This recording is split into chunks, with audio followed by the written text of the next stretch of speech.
paciente. ¿Ok? Por ejemplo, estamos hablando de la progeria infantil. ¿Ok? Niños, ¿no es cierto?, que a la edad de 3 años, 4 años, inmediatamente presentan características de personas totalmente envejecidas, ¿no? ¿Ok?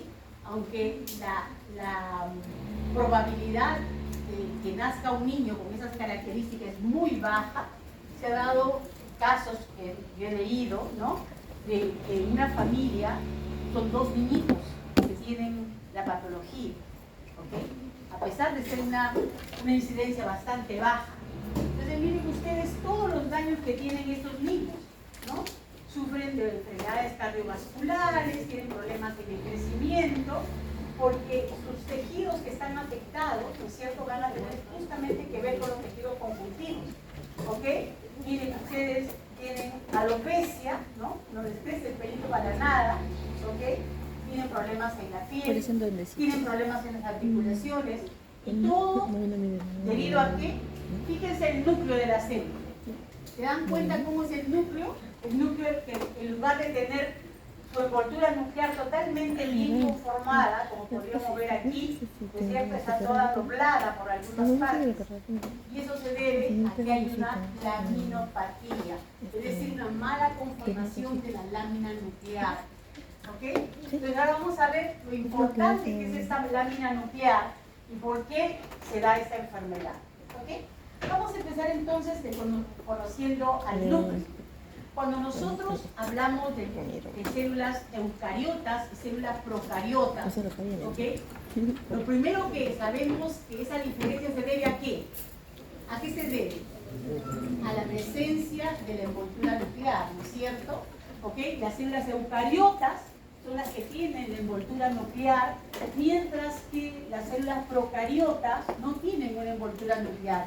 Ambas tienen material genético, ¿ok? Pero aquí la gran diferencia es la estructura que la protege y la resguarda en un compartimento, ¿ok?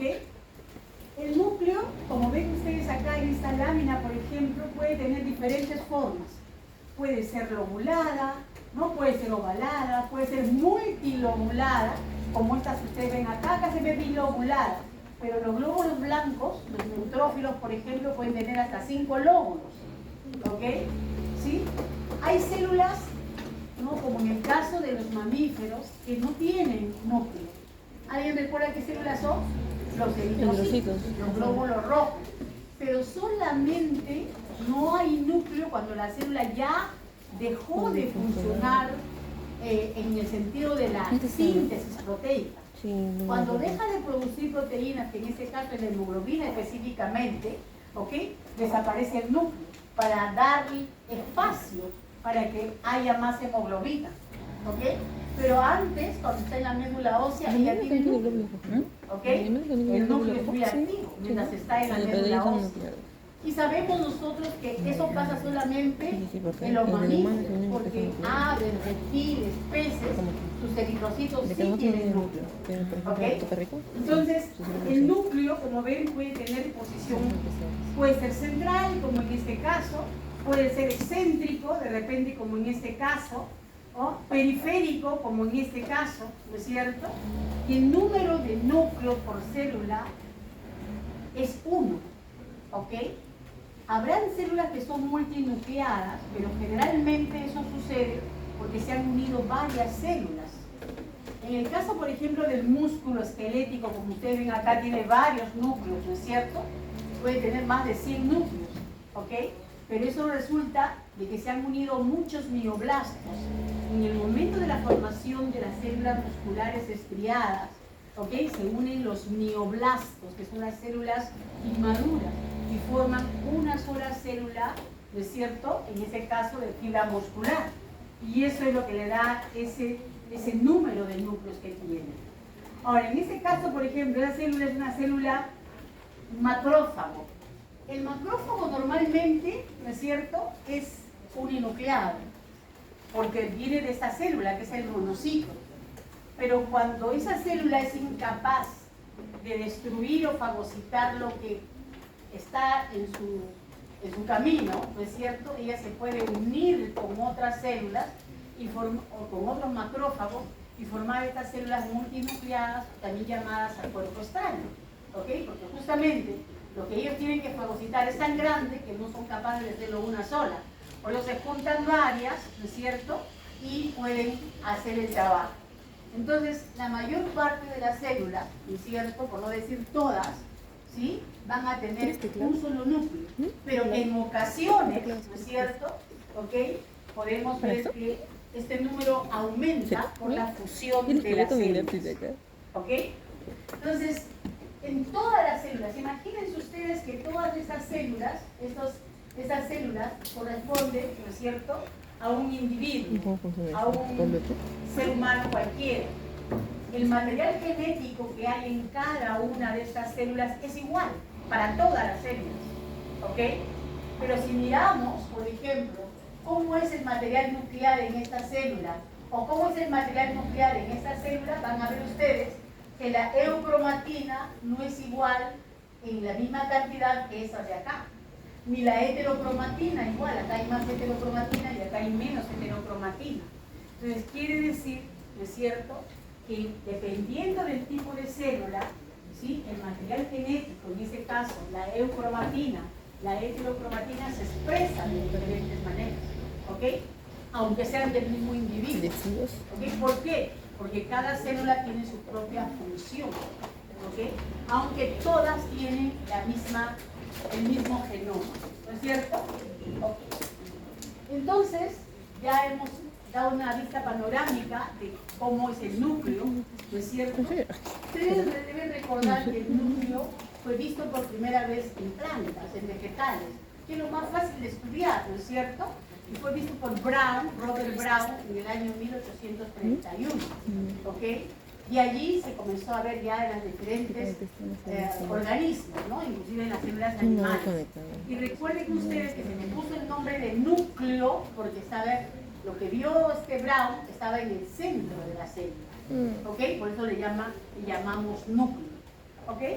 Entonces, ese núcleo tiene una envoltura nuclear, como ven ustedes acá.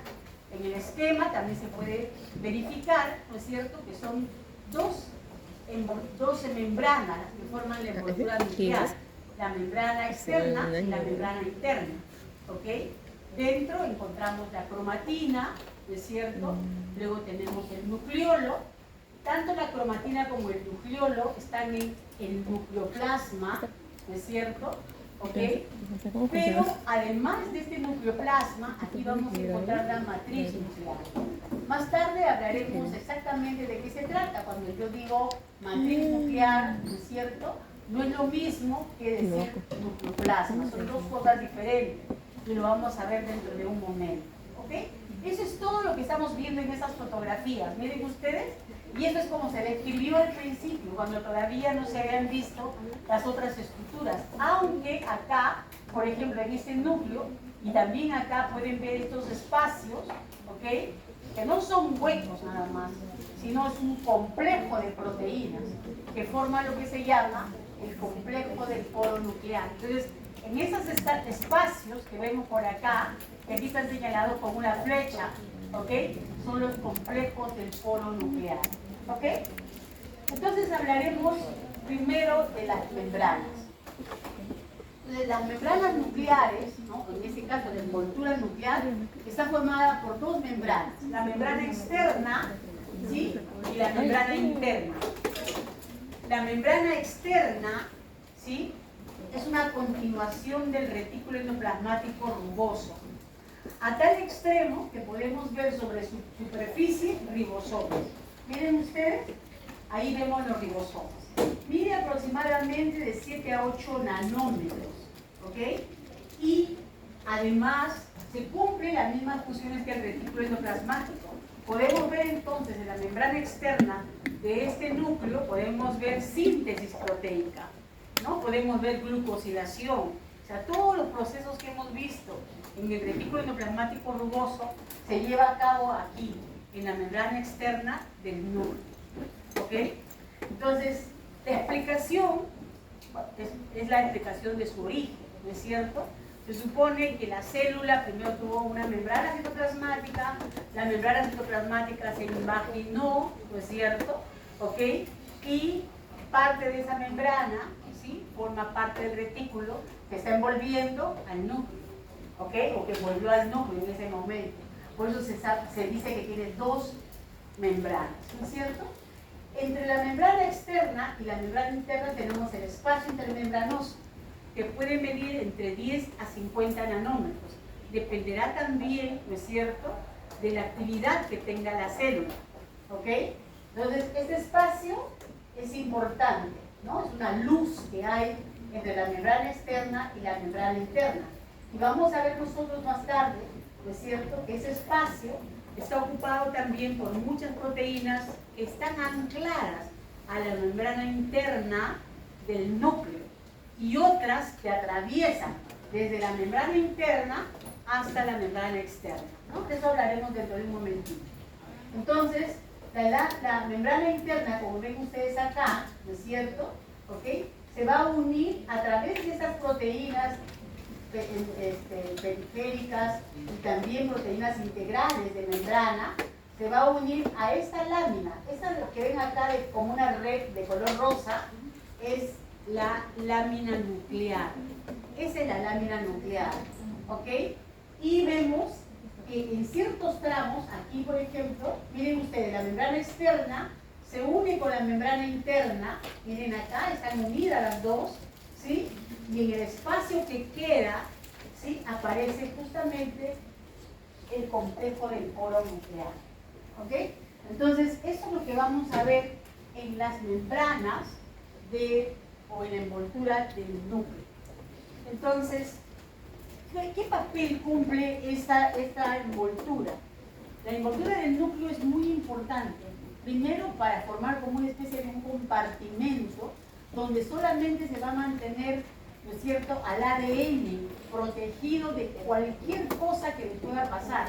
Recuerden ustedes que el ADN jamás sale del núcleo, ¿no? Tanto así que para que se pueda sintetizar las proteínas ya se transcribe a otra molécula, ¿no es cierto? Y esa molécula es la que sale.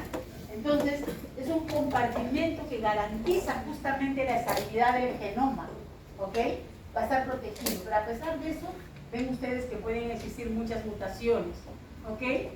Otra de las cosas importantes que hace esta envoltura nuclear es separar, ¿no es cierto?, la síntesis de proteína que sucede siempre en el citoplasma. Recuerden, todas las proteínas, sean las que van a funcionar en el núcleo o las que van a funcionar fuera del núcleo, se sintetizan en el citoplasma, ¿ok?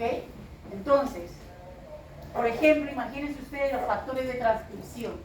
Si esos factores de transcripción estuviesen todo el tiempo dentro del núcleo, ¿ok?, tendríamos de repente alteraciones en la síntesis de proteica, ¿no? En cambio, esta membrana va a permitir que se regule la síntesis proteica, porque los factores de transcripción, ¿ok?, que son justamente estas moléculas que regulan la expresión génica, no van a estar siempre dentro del núcleo, van a estar en el citoplasma, ¿ok?, apartado totalmente de los materiales nucleares, ¿ok? Otra cosa que hace esta envoltura nuclear, ¿no es cierto?, es separar, miren ustedes, la transcripción de la traducción. La transcripción, recuerden ustedes qué es, ¿qué proceso es? ADN a ARN mensajero, ¿no es cierto? ¿Ok? Y eso sucede dentro del núcleo, igual que la replicación, es dentro del núcleo, ¿ok? Mientras que la traducción va a ser en el citosol de la célula, ya sea en los ribosomas libres o en el retículo endoplasmático rugoso, ¿no es cierto? ¿Ok? Y la otra cosa importantísima también es que si fuese la transcripción, ¿ok?, fuera del núcleo, este ARN mensajero recién formado se pondría en contacto con la maquinaria de la síntesis proteica, y esto llevaría a una serie de problemas para la célula. Sin embargo, como se lleva a cabo dentro del núcleo, no sale del núcleo mientras no madure, ¿ok? Entonces tiene que madurar para que recién pueda salir. Y cuando yo hago hablo de maduración, estoy hablando de que se han retirado los intrones o exones. Los intrones, ¿ok? Entonces, cuando el RNA mensajero se transcribe, tiene exones e intrones, ¿ok? Ese RNA mensajero no puede salir del núcleo, ¿ok? Tiene que producirse el splicing para que recién pueda salir. Y eso sucede gracias a que existe un compartimento especializado que se llama, ¿no es cierto?, núcleo, y que tiene justamente esta envoltura nuclear, ¿ok? Y eso impide que salga este RNA inmaduro, ¿ok? Muy bien. Entonces yo aquí les quiero mostrar unas fotografías, ¿ok? Donde vamos a ver el núcleo. Miren acá este núcleo, ¿no es cierto? Se ve la mitad o casi un tercio del núcleo. Y vemos acá un gran nucleolo, miren ustedes, un gran nucleolo. Y debajo de la envoltura nuclear vemos estas especie de red que se ve acá, que no es más que la lámina nuclear. Lámina nuclear, ¿ok? Esto es en un corte convencional para la microscopía electrónica de transmisión. Pero yo puedo procesar mi célula con otras técnicas y se verifica que debajo de esa envoltura nuclear existe esta malla, miren ustedes, ¿ok? Malla, que en algunos lados se ve como si fuese un enrejado, y en otros lados se puede ver que está unido a ciertas partículas. Miren, ven unos puntitos que están unidos, ¿ok? Inclusive algunas fibritas que están unidas a esta lámina nuclear. Lámina nuclear, ¿no es cierto? Y aquí también se ve la lámina nuclear. Aquí a mayor aumento, la lámina nuclear.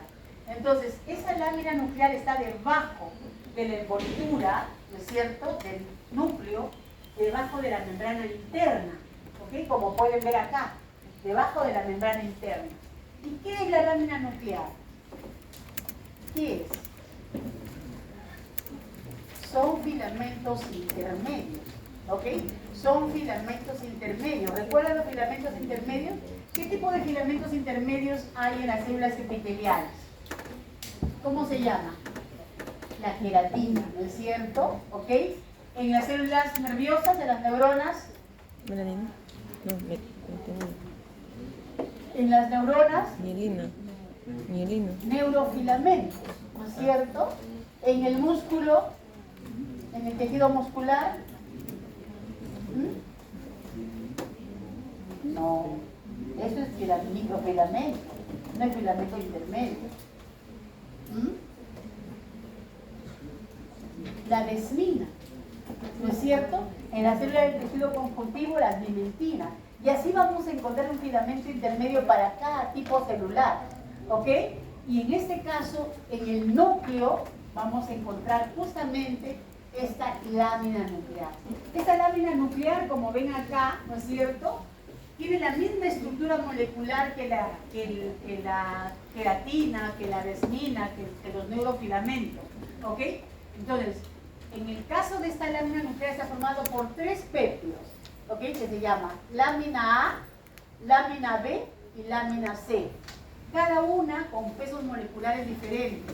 La A pesa 74 kilodaltons, ¿ok? La B 72 y la C 62 kilodaltons. No son moléculas muy grandes, como pueden observar, ¿ok? Entonces, justo va a estar por debajo para darle justamente esa resistencia al núcleo, ¿ok? Le va a dar un soporte especial. Pero no solamente para impedir que el núcleo sea rápidamente destruido, sino que también va a servir para que se una la cromatina. Miren acá, aquí tienen lámina A, lámina B y lámina C. Miren ustedes la cromatina, unida, ¿no es cierto?, anclada por proteínas de anclaje que vamos a ver dentro de un momentito a la lámina nuclear. Entonces sirve de soporte para la cromatina. Entonces, ¿cómo es una molécula? Miren, primero se sintetiza este péptido, que es, miren, tiene una cabeza y una cola, que no se ve acá, ¿no es cierto? Luego forma un dipéptido, como pueden observar acá, cabeza con cabeza, cola con cola, y luego forman un tetrapéptido, como ese de aquí. Pero el tetrapéptido es la unión de los dos dipéptidos, pero por los lados contrarios. La cabeza se une con la cola, ¿no es cierto? Y la cola se une con la cabeza, miren ustedes acá, ¿ok? Y así se van colocando, ¿no es cierto?, filas de estas proteínas para formar esta lámina nuclear, ¿ok? Entonces, eso es importante que ustedes lo recuerden. 3 proteínas, lámina A, lámina B y lámina C. Entonces, ¿cuál es la función de la lámina nuclear? Miren, determina el tamaño del núcleo, determina la forma del núcleo, ¿ok? Determina la forma del núcleo, ¿ok? Le va a dar una integridad mecánica, ¿ok? Fácilmente no podemos romper el núcleo, ¿ok? Entonces tenemos que homogeneizar fuertemente, ¿no es cierto? E inclusive meterlo en una licuadora para poder romper los núcleos, ¿no es cierto? ¿Ok? Luego le va a proporcionar un apoyo estructural a toda la periferia del núcleo, ¿no es cierto? Y a los poros nucleares, porque recuerden que entre ellos, ¿no es cierto?, entre la membrana y la lámina nuclear vamos a encontrar en algunos espacios, vamos a encontrar los poros nucleares. Como les dije, formaba sitios de anclaje ¿para quién? Para la cromatina. ¿Qué cosa es la cromatina, chicos? ¿El ADN con quién? Solo el ADN con las histonas, ¿no es cierto? ¿Ok? Entonces, la histona 2A y 2B son los lugares que sirven para unirse a la lámina nuclear. Entonces, ¿cómo se une la cromatina a la lámina nuclear? A través de las histonas 2A y 2B. ¿Ok? Entonces, eso es algo que no podemos olvidarnos. ¿Ok? Luego, dice, la organización de la lámina normal es esencial para la replicación del DNA. Por eso que cuando vemos esos niñitos con progeria, que su membrana nuclear está alterada porque la lámina nuclear está alterada, sus núcleos, ¿no es cierto?, no van a funcionar de manera adecuada. Por lo tanto, la replicación del DNA, ¿no es cierto?, la regulación de todo el proceso de síntesis de RNA mensajero, etcétera, todo va a estar alterado. ¿Okay? De ahí que esos niñitos tienen tantos problemas con sus diferentes células. ¿Ok? Y finalmente, vemos que las láminas tienen también un papel fundamental en la reorganización del núcleo durante la división celular. ¿Ok? A ver, señores, ¿qué sucede durante la profase? ¿Qué sucede durante la profase? ¿De la cariática? ¿Qué es eso? Cariática y una.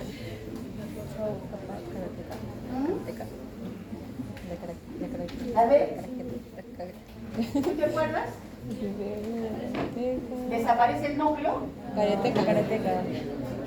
Desaparece la envoltura nuclear, ¿no? Como estamos hablando de la envoltura y de la lámina nuclear, ¿no? Porque suceden muchas cosas, se condensan los cromosomas, ¿no es cierto? Se duplica el centrosoma, se desaparece la envoltura nuclear y se forma el uso cromático. Son todas las cosas que suceden durante la profase. Pero a nosotros nos interesa este proceso de desaparición de la envoltura nuclear.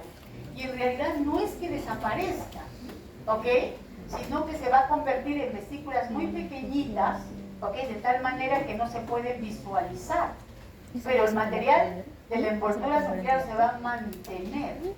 La lámina nuclear se va a mantener. ¿Ok? ¿Cómo así? ¿Ok? Les voy a explicar cómo sucede eso. Entonces, lo primero que sucede, ¿no es cierto?, es que vamos a pasarnos de frente acá, después volveré a esta parte de aquí. ¿Ok? Lo primero que sucede es que, miren, se fosforila la lámina nuclear A, B y C, se fosforilan, ¿ok? Entonces, al fosforilarse, como ustedes pueden observar en este esquema de acá, ¿ok?, se comienzan a desintegrar como si fuesen pequeñas vesículas, así como esto, miren, ¿ok?, pequeñas vesículas. Y esas vesículas que están manteniendo, miren, mantienen a todo al nucleoplasma, o cariolinfa, que también se le llama así, y a la matriz mitocondrial, ¿ok? Miren aquí, ¿sí? Tiene unida la membrana nuclear, y tiene unida la membrana esta lámina de tipo B. La B se queda pegada a las vesículas, mientras que la lámina de tipo A y C se queda soluble en el material citoplasmático, ¿ok? Entonces, esto sucede durante la profase. Miren aquí, tenemos el núcleo en interfase, tenemos su doble envoltura nuclear, su lámina nuclear, esa parte verde que vemos aquí adentro, ¿no es cierto? Y esta es la que se fosforila, ¿ok? Miren cómo están fosforiladas la lámina A, B y C. Y miren, ahora ya los cromosomas están condensados. Porque eso es lo que sucede en la profase. Los cromosomas se condensan, ¿no es cierto? Y en ese momento es que se forma el uso acromático. ¿Ok? Entonces, ahora, ¿qué sucede en la telofase? ¿Se acuerdan que en la telofase otra vez los cromosomas se van a los polos, ¿no es cierto? Se descondensa la cromatina, ¿no? Se descondensan los cromosomas, se forma la cromatina y se vuelve a formar la envoltura nuclear. Entonces, en ese momento, lo que está sucediendo es esto, ¿no es cierto? Miren acá, miren, aquí tenemos en la profase, pasa la metafase, los cromosomas están en el centro, ¿no? Ahora en la anafase los cromosomas se van a los polos, y en la telofase, miren ustedes, las vesículas que habían quedado de la envoltura nuclear con su laminina o lámina A, B, perdón, ¿ok? Se comienzan a pegar alrededor de los cromosomas. Se pegan alrededor de los cromosomas.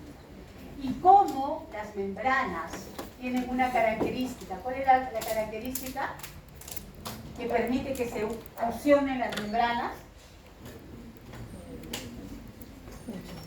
¿Cuál es la característica que permite que se fusionen las membranas? ¿Cómo? ¿Los mioblastos? ¿Cuál es la característica, chicos? ¿Qué característica tiene la membrana? ¿Cómo? Selectivo. A ver, piensen, pues. Ustedes son los que deberían hacer la clase, ¿ah? La membrana selectiva. ¿Qué características tiene? Selectiva. ¿Cómo se llama la característica en la que las moléculas que forman la membrana celular pueden moverse? Era eso. La Permeable. Permeable cuando pasan las moléculas a través de ella.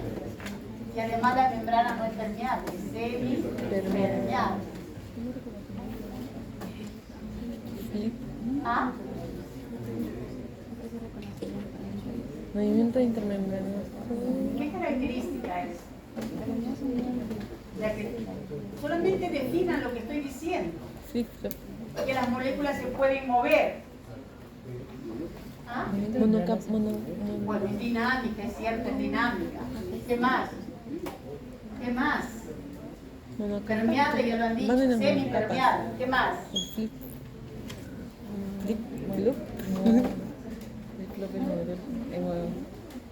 De lípidos.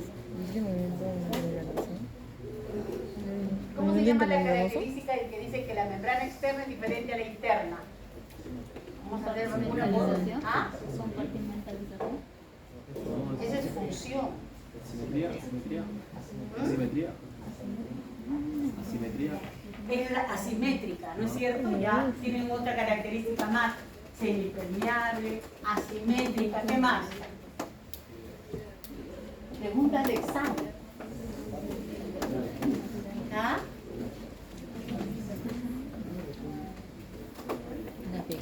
¿Qué otra característica más tiene la membrana citoplasmática?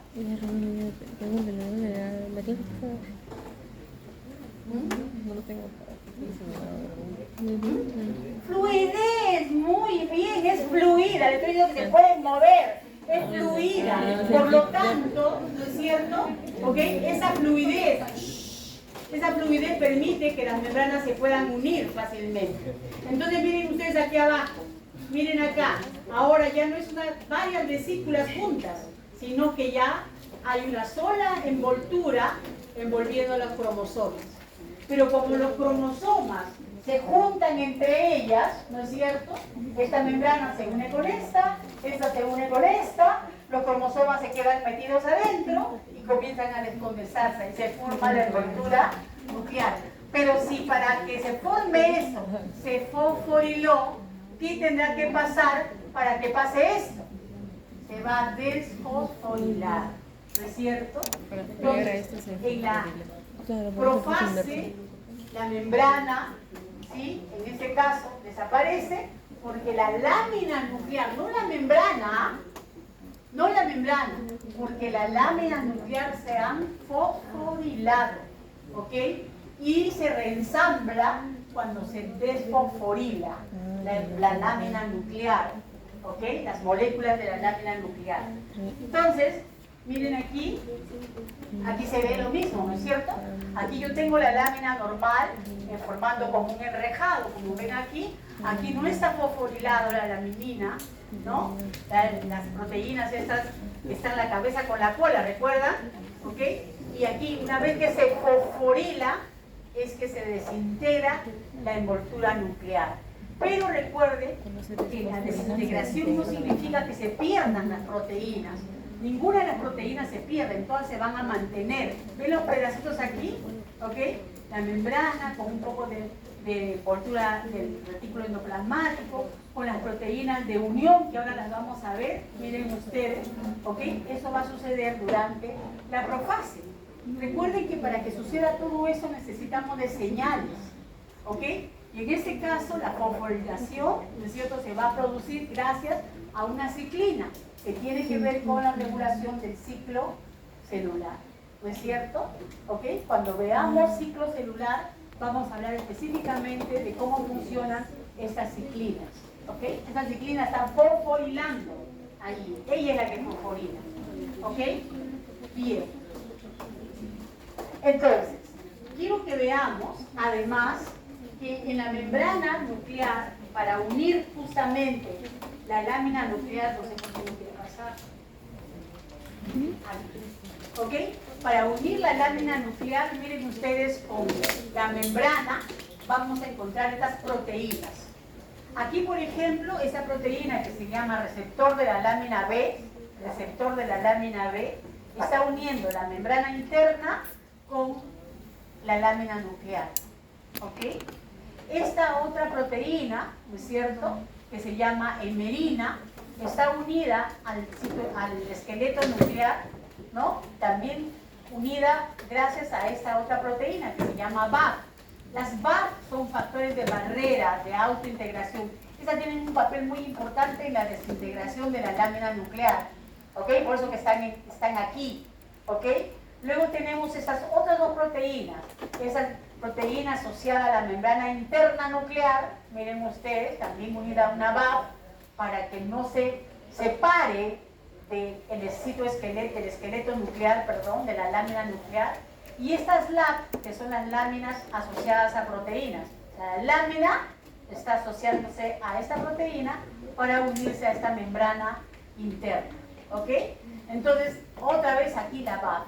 Estas BAF son muy importantes. Vuelvo a repetir, ¿por qué? Porque recuerdan ustedes que hemos visto cómo se desintegra la membrana, pero esta proteína va a mantener unida, ¿no es cierto?, la lámina nuclear a la membrana nuclear, inclusive cuando se desintegra. Lo miramos acá si quieren, miren. De nuevo regresaré a esto. ¿Ven? Miren acá. Aquí no, en la otra de la aquí, miren aquí. ¿Ven las proteínas? Ahí está BAF. ¿Sí? ¿Ok? Varios lugares donde se encuentra BAF. BAF va a mantener justamente las proteínas esas que acabamos de ver unidas a la membrana. Entonces, así esté formando una pequeña vesícula, van a estar siempre unidas con la membrana y la lámina nuclear. ¿Está claro? ¿Sí? Ok. Entonces, hay un complejo de unión, miren aquí, hay un complejo de unión entre en la lámina nuclear, miren, que es el esqueleto del núcleo, con el citoesqueleto. Acá uniendo a microtúbulos, acá uniendo a actina. Entonces, el esqueleto nuclear está unido con el citoesqueleto a través de un complejo de unión que se llama complejos link. Estos de aquí, complejos link. Y esos complejos link están formados por estas proteínas. SUM, que son estas cerecitas que ven acá, y estas cerecitas más fuertes que se llaman CASH. ¿Ok? SUM y CASH.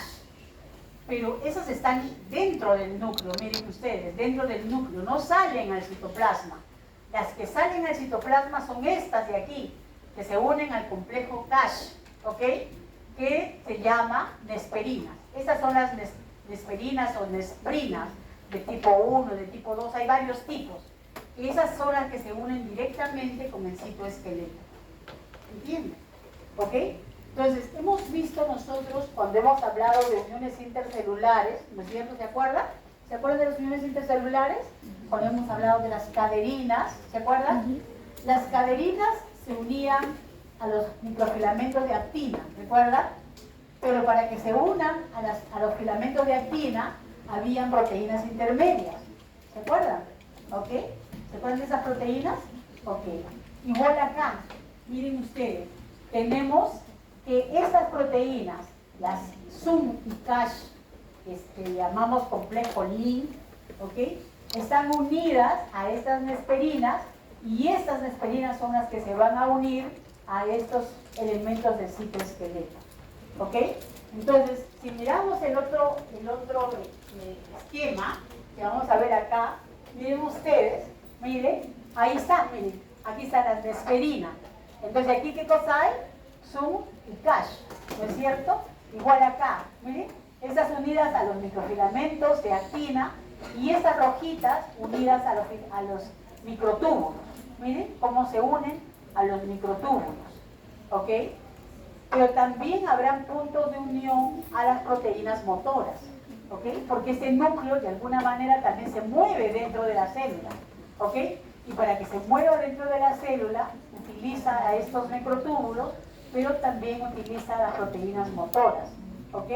Entonces, ¿cuál es la función del complejo link? ¿Cuál es la función del complejo link? Entonces, el complejo link, como ven acá, reubica lo que les estoy diciendo, ayuda a reubicar el núcleo, ¿ok? Lo pone en su posición, ¿sí? ¿Qué más? ¿Qué más hace el complejo link? Permite que se muevan los cromosomas durante la meiosis. ¿Se acuerdan que la meiosis tiene dos fases, podríamos decir así, ¿no es cierto? ¿Ok? La reduccional y la ecuacional. La reduccional tiene una profase muy larga, ¿sí? En la profase hay leptoteno, ¿qué más? Cigoteno, palindeno, diproteno y diacinesis. En el momento del leptoteno, recuerden ustedes, los cromosomas normalmente están alejados, no están juntos los homólogos, están lejos. Ahora lo van a ver por qué están lejos, ¿ok? Están lejos. Entonces comienza la condensación en el leptoteno y en el cigoteno se buscan los cromosomas homólogos, es decir, se mueven para unirse los homólogos, ¿ok? Y eso, ¿quién hace ese trabajo? El complejo link. El complejo link mueve los cromosomas para que encuentren a sus homólogos, ¿ok? Es una función importantísima dentro del núcleo, ¿ok? ¿Qué más? Une el centrosoma a la membrana nuclear externa. Recuerden ustedes, a ver, núcleo, ¿no es cierto? Centrosoma. ¿Cómo está formado un centrosoma? ¿Qué tiene un centrosoma? Nucleolo y el áster. Un centriolo y microtúbulo. ¿Un solo centriolo o dos centriolos? ¿Ah?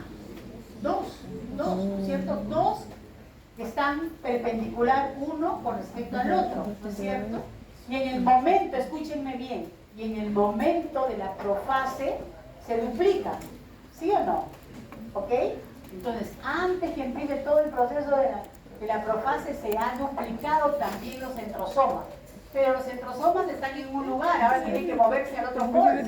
¿No es cierto? Entonces, ese movimiento al otro polo del núcleo lo hace también ayudado por el complejo Lin. ¿Ok? ¿Estamos claros hasta ahí? ¿Sí? Todo lo que hace ese complejo Lin, ¿no es cierto? ¿Ok? La próxima semana es el examen. También ayuda a la formación del complejo del polo nuclear. ¿Ok? El complejo Lin también ayuda a la formación del complejo del polo. ¿Sí? Y otra de las cosas importantísimas aquí, miren chicos. ¿Qué pasa si le llega un estímulo a la altura de la membrana citoplasmática? Ese estímulo pasará adentro de la célula, ¿cierto? Y va a viajar gracias al citoesqueleto. Pero como el citoesqueleto está unido al núcleo esqueleto, entonces también esa misma vibración, ese mismo movimiento, ese mismo estímulo le llega al núcleo. ¿Ok? Por eso es que están tan relacionados el núcleo con el citoplasma. No están separados. ¿Ok? Cualquier cosa que le pase a la membrana citoplasmática, ¿ok? Le va a llegar ese mensaje también al núcleo. Entonces, ese complejo Lin permite la unión, ¿no es cierto?, de núcleo esqueleto con el citoesqueleto. Y finalmente, ¿no es cierto?, va a haber esa conectividad, lo que acabo de decir, ¿no? Una conectividad con todos los elementos de la célula. ¿Ok? ¿Estamos chicos? Ok. Vamos a mirar ahora, ¿no es cierto? ¿Sí? Hemos visto ya la envoltura nuclear, hemos visto la lámina nuclear. Ahora vamos a hablar de esta patología. Miren ustedes, ¿no? Es una mutación a través, miren, de un gen que se llama LMNA. Así se llama el gen, LMNA, al nivel del nucleótido 1824. Es una mutación puntual. Una mutación puntual, es decir, que solamente hay cambio de una base nitrogenada, ¿no es cierto? ¿Ok? Sin embargo, ese cambio produce la pérdida de un aminoácido, ¿ok? A la proteína, a la lámina esta, A y C. La B no se ve afectada en esta patología. Hay otras patologías donde la lámina B puede ser afectada, pero en esta puede ser la A o puede ser la C. ¿Ok? Y fíjense ustedes los cambios que suceden en el núcleo. Aquí tenemos el control, ¿no? Envoltura nuclear perfecta, DNA perfecto, visto en microscopio de fluorescencia, y aquí visto con un microscopio de contraste de fase. Miren cómo se ve la cromatina, ¿no es cierto? Cómo se ve el nucleolo. En cambio, en esa patología, llamada también síndrome de Hutchinson-Gilford, o progeria, ¿ok? Miren cómo tiene la envoltura nuclear, totalmente alterada, ¿no? O como si tuviese dobleces, ¿no? Media ondulada. Y miren la cromatina. Miren la cromatina. ¿Por qué la cromatina se alterará?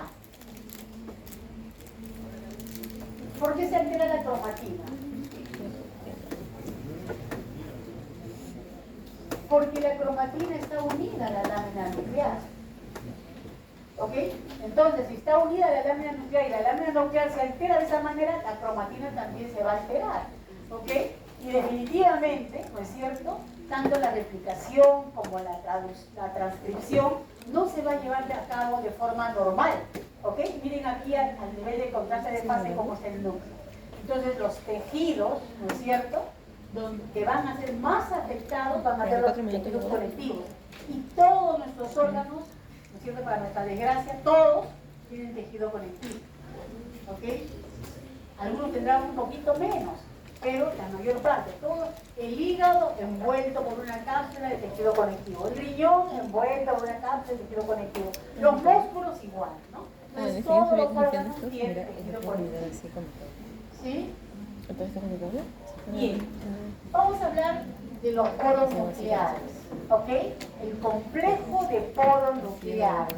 Porque no es solamente un huequito, ¿no es cierto? Sino que hay muchas proteínas que están formando parte de ese poro nuclear. Aquí, por ejemplo, miren ustedes, miramos una fotografía, el microscopio electrónico de transmisión, ¿sí? Aquí se ve la envoltura nuclear interna, la membrana externa con sus ribosomas, y aquí se unen las dos membranas, miren. Se unen las dos membranas y dejan este espacio donde se colocan las proteínas que forman el complejo del poro nuclear. Aquí inclusive podemos ver parte del retículo endoplasmático rugoso, ¿ok? Y aquí los ribosomas libres que están en el citosol. Aquí es una fotografía muy parecida, pero vemos dos poros juntos, ¿ok? Entonces, acá están muy separados, en cambio aquí están juntos. Entonces, el número de poros nucleares también tendrá que ver con la actividad de la célula, ¿ok? Si es una célula que está en plena actividad de síntesis proteica, ¿ok? ¿No? O transcripción, o replicación, o cualquiera de esos procesos en que forma parte este núcleo, los poros estarán en mayor cantidad. Porque recuerden ustedes que por acá van a pasar las polimerasas, ¿no? ¿Ok? Van a pasar las helicasas, van a pasar las proteínas que van a formar parte de los ribosomas, los factores de transcripción. Todo va a pasar por aquí. Porque recuerden, nuevamente, vuelvo a repetir, las proteínas se sintetizan en el citosol. Nada se sintetiza dentro del núcleo. Ninguna proteína, me refiero, ¿no? ¿Ok? No se van a sintetizar dentro del núcleo.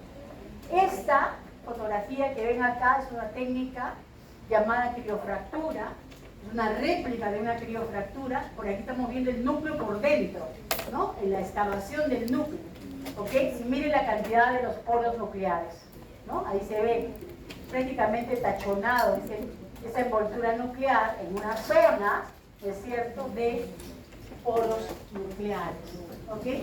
Entonces, el complejo del poro nuclear, ¿sí?, es un complejo que tiene el tamaño más o menos de 15 a 30 veces el tamaño de un ribosoma.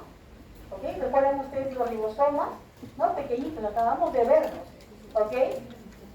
Prácticamente hasta 30 veces el tamaño de este ribosoma lo tiene esta estructura. Tiene una estructura octagonal, una simetría octagonal. Quiere decir que yo puedo dividir al poro en 8 partes iguales, ¿ok? Puedo dividir el poro en 8 partes iguales. Y por aquí, ¿qué van a pasar? Miren ustedes, es una estructura muy dinámica. Miren, todo el tiempo está sucediendo, son movimientos que se pueden ver en esa fotografía, ¿ok?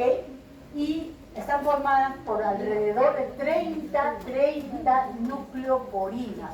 A las proteínas que forman parte del núcleo, del poro nuclear, se llaman nucleoporinas. ¿Ok? Y por aquí, ¿qué cosas pasan?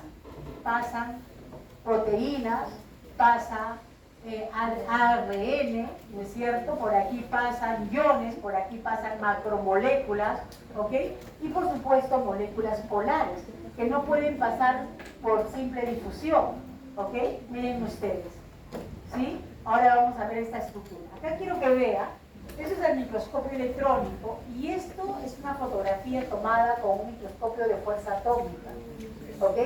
El microscopio de fuerza atómica, recuerden, tiene una resolución atómica, por eso se llama atómico, ¿no es cierto? Porque tiene una resolución atómica. Lo que el microscopio electrónico no lo alcanza todavía, ¿ok? Entonces, veamos exactamente, ¿no?, esta proteína tan dinámica, este complejo tan dinámico, cómo está formado. Está formado por dos anillos del mismo tamaño, 120 nanómetros de diámetro. Uno citoplasmático, como ven acá, y uno nuclear, del mismo tamaño, 120 nanómetros. ¿Ok? Luego, miren ustedes, tiene un orificio, miren acá, ¿ok?, central, que es el canal transportador central, formado por una serie de proteínas, escúchenme bien, con una serie de proteínas, pero que tiene una secuencia, miren, metidas hacia hacia la luz del canal, van a encontrar aminoácidos hidrofóbicos, ¿ok? Aquí encontramos principalmente fenilalanina, encontramos glicina. Esta presencia de estos aminoácidos en estas proteínas van a impedir que entren moléculas de gran tamaño. Solamente pasarán por este canal moléculas que son menores a los 40 kilodaltons. O sea, mayores de 40 kilodaltons no pasan por acá. ¿Ok? Entonces miren ustedes, este canal central mide aproximadamente 30 nanómetros. 120 nanómetros los anillos, ¿ok? Y 30 nanómetros el canal. Además, vamos a encontrar que del anillo citoplasmático salen 8 filamentos citoplasmáticos. Y hacia del canal del anillo nuclear salen también 8 filamentos, ¿ok? Que se van a unir a un anillo más pequeño, formando como una especie de una canasta, que le llamamos la canasta nuclear. Y aquí tenemos el tercer anillo, ¿no es cierto? Que es el anillo que está en el interior del citoplasma, relacionado con el nucleoplasma, ¿ok? Y aquí vamos a ver nosotros, ¿no es cierto? ¿Ok? Cómo es la última porción de dónde, ¿no?, pueden prenderse las proteínas o las moléculas que se están transportando. Entonces, aquí habrá movimientos tanto de importación como de exportación. ¿Cuándo llamamos importación? Cuando entran al núcleo, ¿no es cierto? Y exportación cuando las moléculas salen del núcleo al citosol, ¿ok? Entonces no nos olvidemos, ¿ok? Para que se dé este proceso de importación y de exportación, ¿ok? Las proteínas o las moléculas que se van a importar, escúchenme, las que se van a importar tienen que tener una señal de localización nuclear, una secuencia de aminoácidos que le sirva de señal para que le diga al sistema, estas proteínas van a entrar al núcleo, ¿ok? Y en ese caso estamos hablando de aminoácidos, ¿no?, o de secuencias que están formadas por aminoácidos llamados lisina y arginina principalmente. En cambio, escuchen, las que van a salir tienen una secuencia señal ricas en leucina, ya no en lisina y arginina, sino en leucina, para que pueda salir. Entonces, la molécula que va a entrar o que va a salir tiene una secuencia que es reconocida por las importinas o las exportinas, ¿ok? Para que puedan entrar o para que puedan salir. Por ejemplo, acá, miren ustedes, tienen una secuencia, ¿no?, de localización nuclear para la importación que tiene un solo tramo, nada más, ¿ok? Pero a veces puede estar separado, ¿ok? Y aquí hay una secuencia que está impartida. ¿Ven acá? ¿Ok? Entonces, ¿cómo dijimos qué aminoácidos había para reconocer la secuencia de entrada al núcleo? ¿Qué tiene? Lisina y arginina. Y las que salen a la exportación, leucina. ¿Ok? Entonces, a través del poro, miren, pueden pasar por difusión pasiva, pasan no por la membrana, sino por el poro, moléculas pequeñas. ¿Ok? Pero cuando tienen que pasar, ¿no es cierto?, ayudados por proteínas llamadas exportinas e importinas, ¿ok? Eso se llama transporte selectivo, ¿ok? Transporte selectivo, porque va a haber moléculas que van a ayudar al pasaje de esas moléculas hacia el interior, ¿ok? Así como hablábamos de transporte facilitado, ¿se acuerdan? ¿Ok? Igual acá, hay un transporte pasivo, pero a través del poro, ¿ok?, sin ayuda de nadie, ¿ok? Y hay un transporte, ¿no?, selectivo ayudado por transportinas, ¿sí? ¿Ok? Llámese importinas o exportinas, ¿ok? Entonces, miremos cómo se lleva a cabo, ¿no?, ese pasaje, ¿sí?, esa exportación y esa importación. ¿De qué dependerá? ¿Ok? Cuando miramos, a ver, chicos, en el núcleo, ¿no es cierto? Acá está, miren, la envoltura nuclear, acá está el interior del núcleo y aquí tenemos el citoplasma. Aquí van a estar las moléculas que van a ser importadas, pero para que sean, mejor dicho, para que se facilite la entrada, ¿ok?, necesitamos que en el citosol haya un gradiente de concentraciones, haya mayor concentración de RAM-GDP. RAM-GDP, ¿ok? Entonces, recién cuando en el citosol hay una mayor concentración de RAM-GDP, el sistema favorece la importación, ¿ok? Y en el caso de la exportación, para que se lleve a cabo la exportación, yo debo tener una mayor concentración en el núcleo de RAM-GTP. RAM-GTP. Aquí concentraciones mayores de RAM-GDP y aquí concentraciones mayores de RAM-GTP. Pero ¿cómo consigo, escúchenme bien, cómo consigo que haya más RAM-GDP, ¿no es cierto?, en el citosol? Si yo tengo, ¿sí?, miren ustedes, un RAM-GTP en mayor cantidad en el citosol, aquí voy a tener una RAM-GAP. Esta RAM-GAP es una proteína activadora de la GTPasa de RAM, así se llama, proteína activadora de la GTPasa de RAM. Entonces lo que va a hacer a esa RAM-GTP, desfosforilarlo, lo va a desfosforilar y me lo va a convertir en RAM-GTP. ¿Ok? Por eso es que siempre aquí yo voy a tener una mayor cantidad de RAM-GDP. Pero para garantizar que haya mayor cantidad de RAM-GDP, ¿qué debo tener? RAM-GAP. ¿Qué cosa es la RAM-GAP? Es una proteína activadora de una GTPasa. Es decir, va a quitar fósforo. ¿Sí? ¿Estamos hasta ahí? Ahora, el cambio en el núcleo, para que me garantice que tenga mayor cantidad de RAM-GTP, yo debo tener una proteína intercambiadora de nucleótidos. Esa proteína intercambiadora de nucleótidos, ¿no es cierto?, se llama así, RAM-GEP, ¿ok? ¿Sí? Es un factor intercambiador de nucleótidos. Entonces, si yo tengo RAM-GDP, ¿no?, en mayor cantidad en mi núcleo, este intercambiador de nucleótidos le quita el GDP y le mete GTP. Y entonces aquí voy a tener siempre RAM-GTP. ¿Se dan cuenta que son dos procesos diferentes? Arriba interviene una TPasa para desfosforilar. Acá no, acá intercambia, ¿no? Algo parecido cuando vimos nosotros, recuerden ustedes, cuando vimos a los receptores unidos a proteína G. ¿Se acuerdan? ¿Sí? La proteína G, la subunidad alfa, ¿a qué estaba unida de forma original? ¿A GDP o a GTP? GTP. A GDP, ¿no es cierto?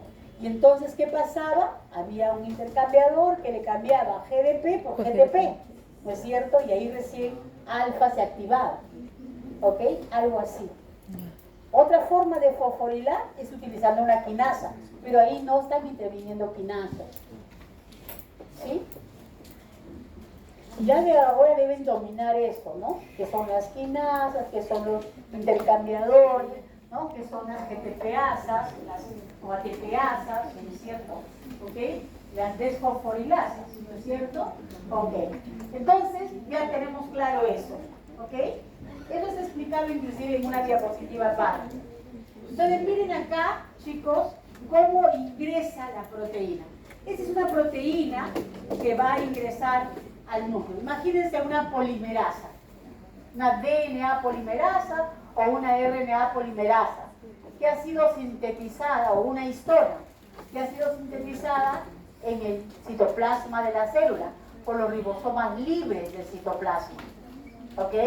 Entonces, tiene su secuencia señal, que está rica en lisina y arginina, ¿no es cierto?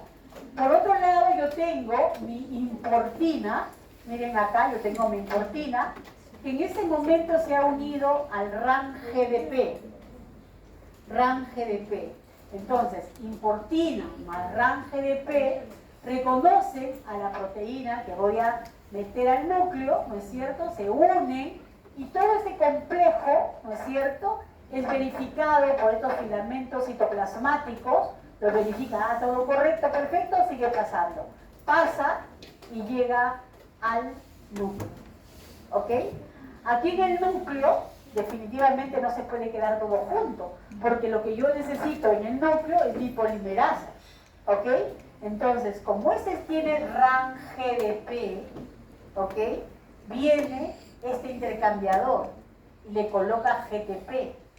Entonces, en el momento que le coloca GTP, se libera el GDP, miren, se ha quedado libre, y ahora se libera el resto. La proteína que se tiene que quedar, se queda, ¿ok? ¿Sí? Y miren ustedes, ahora se une, miren aquí, se une. Aquí tiene la importina con el RAN-GTP. Y esa importina con el RAN-GTP, ya no GDP, sino GTP, sale. ¿Ok? Puede salir. ¿Ok? En ese caso sale por difusión, sale, porque aquí no estamos exportando, solamente que sale por difusión, y en el citosol se va a encontrar con el GAP, ¿no es cierto?, con el RAN-GAP. El RAN-GAP lo desfosforila al RAN-GTP, y ahora sí ya tenemos nuevamente nuestro RAN-GDP otra vez listo con la importina para poder meter otra proteína más al núcleo. ¿Ok? ¿Hasta ahí está claro? ¿Sí? ¿Está claro? ¿Ok? Y ahí está, ¿no? ¿Qué cosa es la importina? La importina es un heterodímero formado por la proteína alfa y beta, ¿no es cierto? Tenemos la RAN-GTPasa, ¿no es cierto?, que tiene un papel muy importante aquí en el citosol. Entonces, esa RAN-GTPasa, no se olviden, que va a desfosforilar al RAN-GTP para tener RAN-GDP.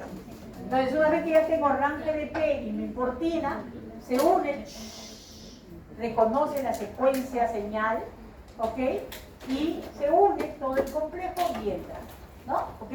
Unión de importina, RAN-GDP a la proteína carga, que tiene la señal de localización nuclear, ¿ok?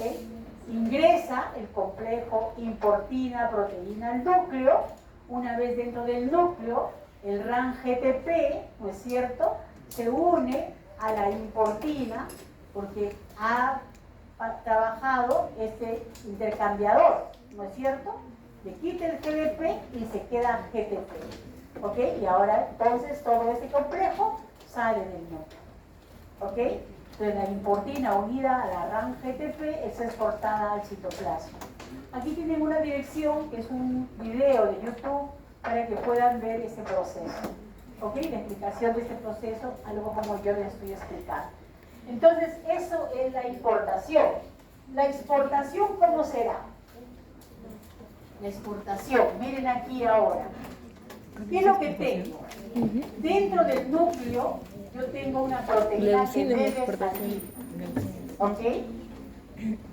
Escúchenme. Es una proteína que tiene que salir. Entonces, yo necesito una exportina. Recuerden que las importinas y las exportinas son carioferinas. Pertenecen a ese grupo.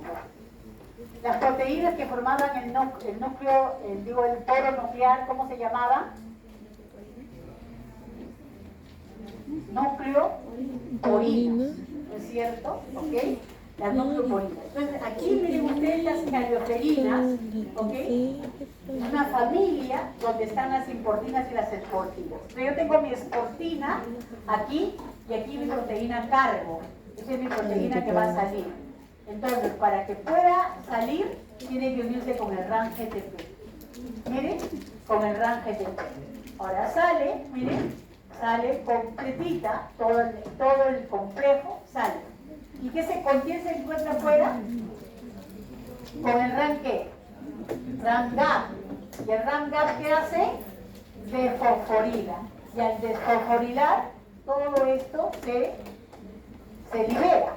Se libera la exportina, ¿no es cierto? ¿Ok? La RAM GDP y la proteína carga, ¿no es cierto? ¿Ok? Ahora esa exportina tendrá que volver a entrar, ¿cierto? Porque no se puede quedar aquí afuera. Va a tener que entrar en el momento que se la necesita. Y para entrar, ¿cómo tendrá que entrar unida a quién? Al RAM, GDP y la importina. ¿Sí?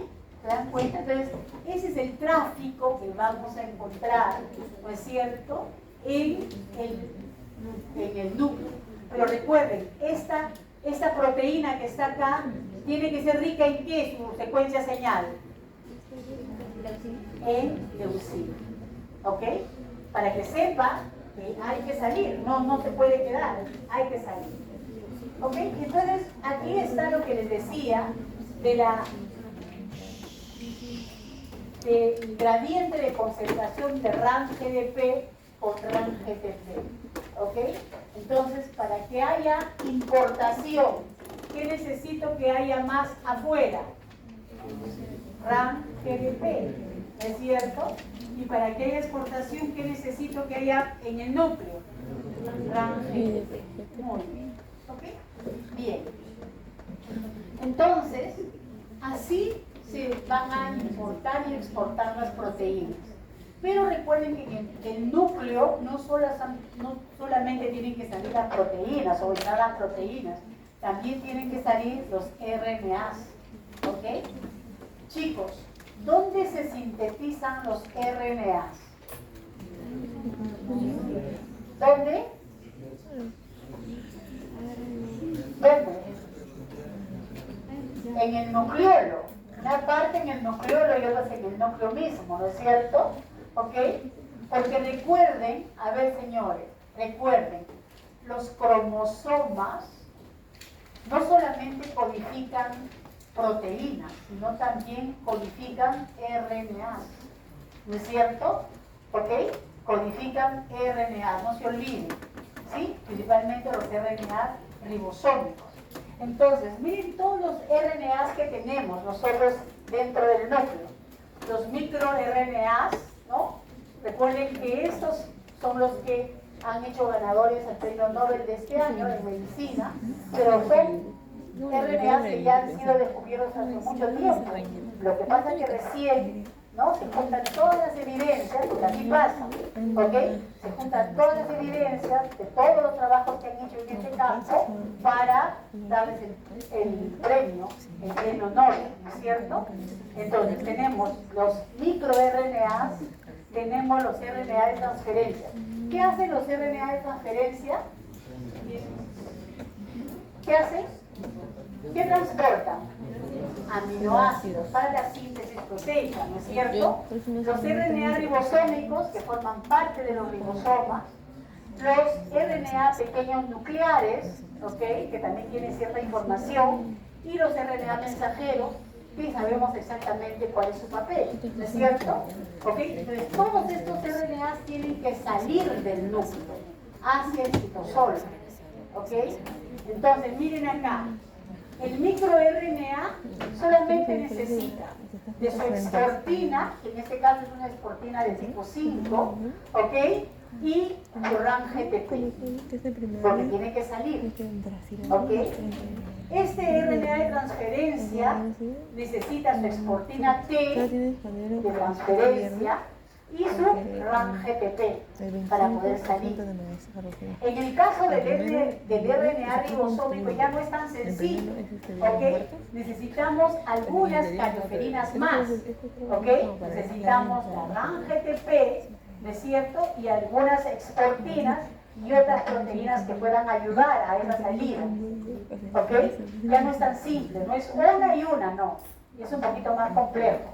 En el caso de los microRNAs también, o sea, hay mayor cantidad de carioferinas, de exportinas, que van a ayudar ¿no? Unidos con el gran GTP a la salida de este microRNA, ¿ok? De este pequeño nuclear, perdón, este es small nuclear, es pequeño nuclear. En cambio, el RNA mensajero es mucho más complejo todavía, ¿ok? Vamos a mirarlo dentro de un ratito. Entonces, ¿cómo se llaman las esportinas y las importinas? ¿A qué familia pertenece? A las carioperinas, ¿no es cierto? ¿Okay?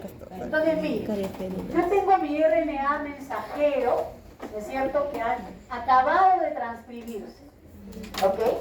Acabado de transcribirse.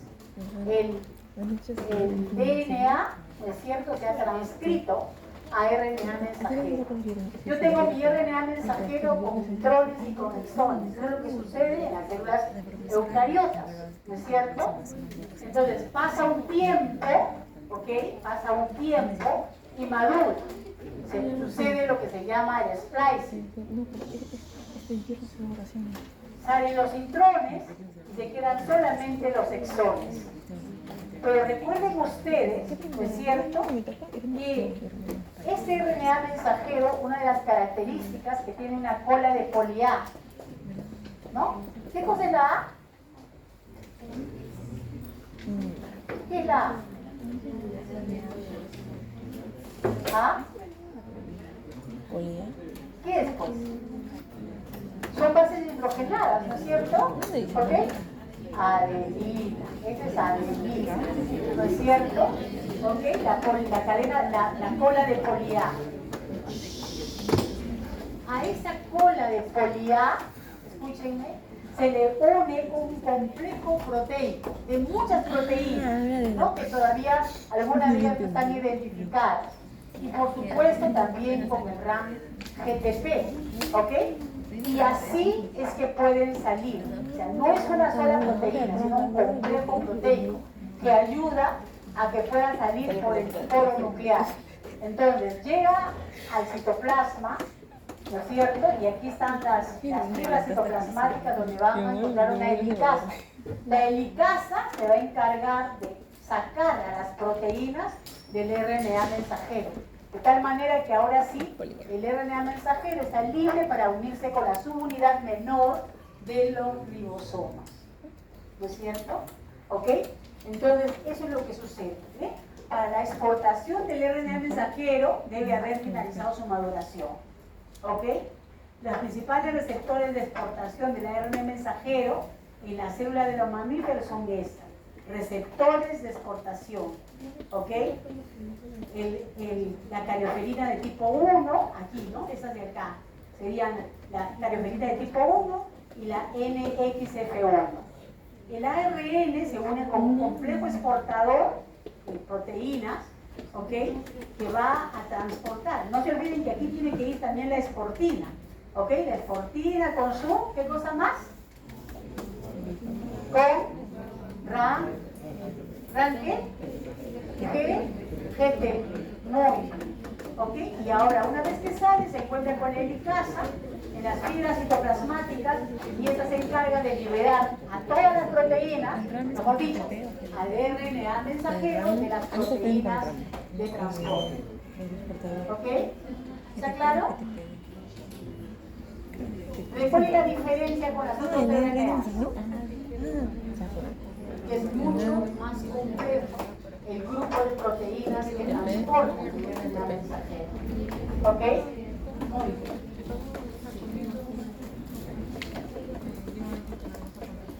Bien, chicos. Entonces, hasta allí hemos visto algunos elementos que forman parte del núcleo. A ver, silencio. Hemos visto la envoltura nuclear con su membrana externa, membrana interna y su espacio. ¿Ok? Hemos visto la lámina nuclear formada por la lámina A, B y C. ¿Ok? Y hemos visto el complejo del poro nuclear formado por 30 nucleoporinas, ¿ok? Pero que además, es cierto, se va a encargar de la exportación e importación de moléculas que van a ir del citoplasma a la célula, al núcleo, perdón, y del núcleo al citoplasma. ¿Ok? Ahora, además, ¿qué más hay dentro del núcleo? vamos a encontrar la cariolinfa o el carioplasma, o llamado también nucleoplasma, ¿ok? Que no es más que esta especie de gel muy hidratado, ¿ok? Donde vamos a encontrar enzimas, vamos a encontrar proteínas, vamos a encontrar iones, ¿no es cierto? Podemos encontrar minerales, podemos encontrar ATP, NAD, etcétera, una serie de moléculas que son necesarias para el metabolismo propio del núcleo, ¿ok? Entonces, en esta especie de gelatina muy hidratada, ¿okay? Vamos a encontrar a todas estas proteínas que forman parte del metabolismo de este núcleo. A eso le llamamos nucleoplasma o carioplasma, igual que el citoplasma, ¿ok?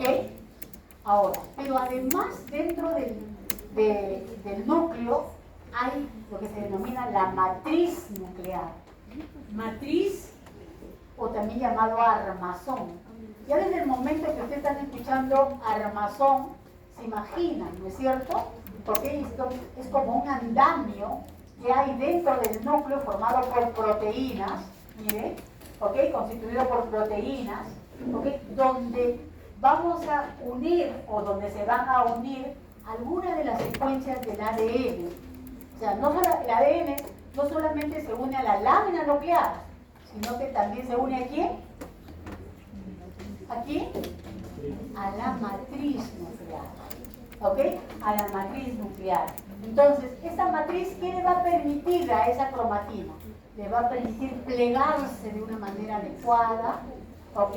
Porque recuerden cómo está enrollada, ¿no es cierto? ¿Se acuerdan de la cromatina?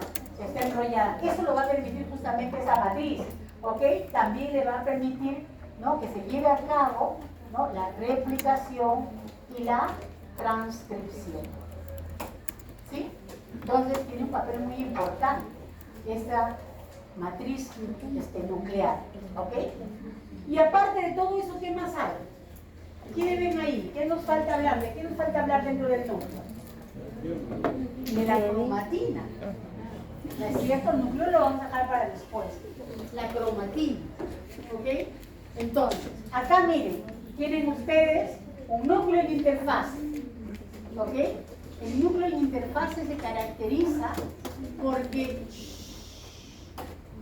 la cromatina está desenrollada, ¿ok?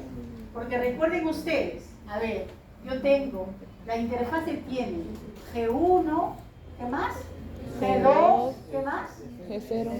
Primero es ¿qué? Antes de G2. S, el periodo S, ¿ok?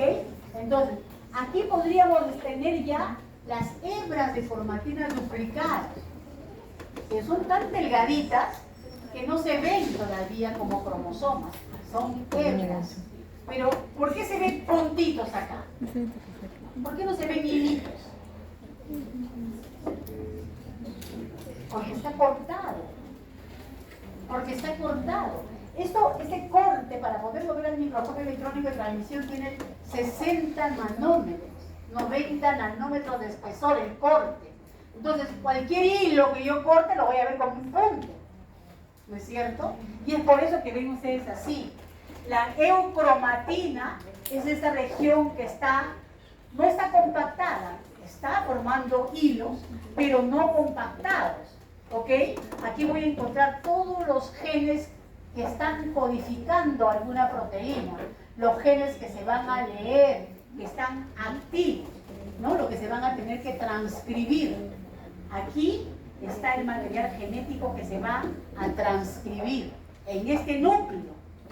Porque si yo veo otro núcleo, ¿ok? Si ustedes miran los núcleos que hemos enseñado anteriormente, esa sí no es una foto, ese es un esquema, ¿no es cierto? Si yo les enseño algún otro núcleo, vamos aquí a las fotos. Miren ahí, fíjense, hay la misma cantidad de eucromatina que estábamos viendo. No, acá hay menos, mejor dicho, más eucromatina y hay menos heterocromatina. En cambio, en el núcleo que estábamos viendo nosotros, ¿no es cierto? Puede ser de un mismo individuo, ojo, puede ser de un mismo individuo, pero la cromatina en ese tipo de núcleo, en esta célula, que posiblemente por la cantidad de mitocondrias que tiene, es un hepatocito, ¿ok? ¿Sí? Miren ustedes, tienen gran cantidad, ¿no?, de eucromatina y poca heterocromatina. La mayor parte de la heterocromatina está pegada a la envoltura nuclear. ¿Y cuántos nucleolos tiene? ¿Cuántos nucleolos tiene esa célula? 2. Ahí se ven 2, ¿no es cierto? Por lo menos ahí se ven 2. Entonces, ¿qué es la heterocromatina? Es la cromatina más condensada, más compacta, con poca actividad de transcripción. ¿Ok? Entonces, es esa que no se está transcribiendo. Entonces, ahí encontramos, recuerden, cromatina, ADN más histonas. Entonces, el ADN está muy metilado, ¿ok? Por eso se condensa, ¿ok? Y las histonas están hipoacetiladas. Las histonas están hipoacetiladas. Por eso es que se ven así compactas. Ahora bien, hay dos tipos de heterocromatina. Una